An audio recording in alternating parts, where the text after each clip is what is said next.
Oula oula, c'est du vent faible et variable pour clôturer la journée. Rebonjour à toutes et à tous. On a un temps qui est couvert à timidement variable, un joli coucher de soleil, une température extérieure à 12, une température de l'eau à un bon 14. Les surfeurs sortent de l'eau sans être vraiment gelés. La marée elle est actuellement en train de monter, le plein est à 18h45 des coefficients de 84 et sur cette fin du montant, le vent est faible et variable, plutôt nord, hein. moins d'un Beaufort, pardon, un plan d'eau idéalis. Des phases de vagues qui sont lisses, une houle qui est en nette hausse. Là, vous voyez pas les grosses séries au large. Une houle longue de 15 à 16 secondes de période, orientée ouest-nord-ouest à ouest, qui, sur la bouée Arcachon-Gascogne, est à 2,80 m et 16 secondes. Ce qui donne en termes de taille de vague ce soir à la Cano. Alors, les séries sont hyper espacées. Les plus grosses séries, c'est toutes les 20 à 30 minutes à la hauteur de 2,50 m. Sinon, le déferlement est régulier à 1,50 m. Et la plupart des séries sont à 2,30.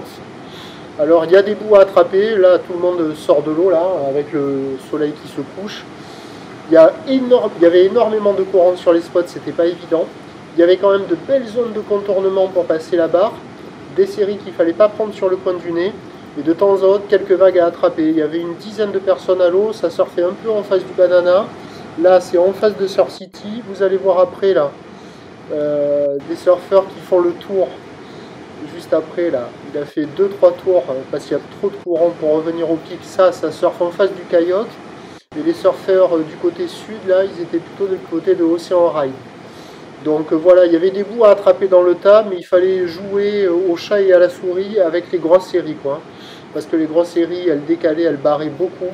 Et les intermédiaires, elles arrivaient à passer un peu. Il y avait quelques bouts à attraper hein, quand même dans le tas, mais avec des conditions sélectives à réserver pour des surfeurs confirmés, avec beaucoup de courant, des vagues qui dépassaient largement la taille d'une personne sur les gros sets, petite dizaine de personnes, mais c'était pas fou. En plus, là, vous voyez, les meilleures vagues, ça valait quand même moins que la moyenne encore, hein, 2 sur 5.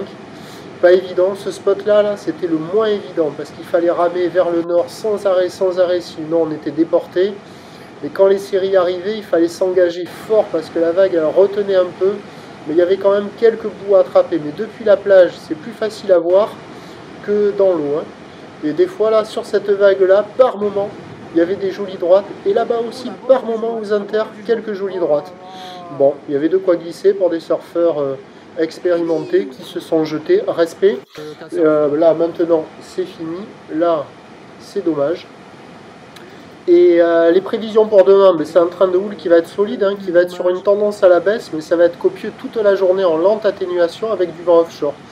La bouée côtière de Brest, elle tourne encore là à 2,80 m et 14 secondes. Et donc les prévisions pour demain, le samedi 16 décembre à 9 h, c'est 2,50.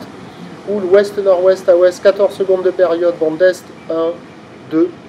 À 17h, 2,50, ou l'ouest-nord-ouest à ouest, 13 à 14 secondes de période, vent est-nord-est, 1, 2.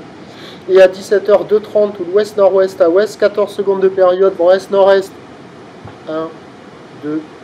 Du surf et de l'action, demain à surveiller tôt le matin, quoi. Avec la marée haute, ça devrait être le meilleur créneau. Après, quand ça sera marée basse, à mon avis, ça devrait fermer pas mal. Le premier point, c'est demain matin sur le 08 92 29 78 73. À 7h45. Bonne nuit.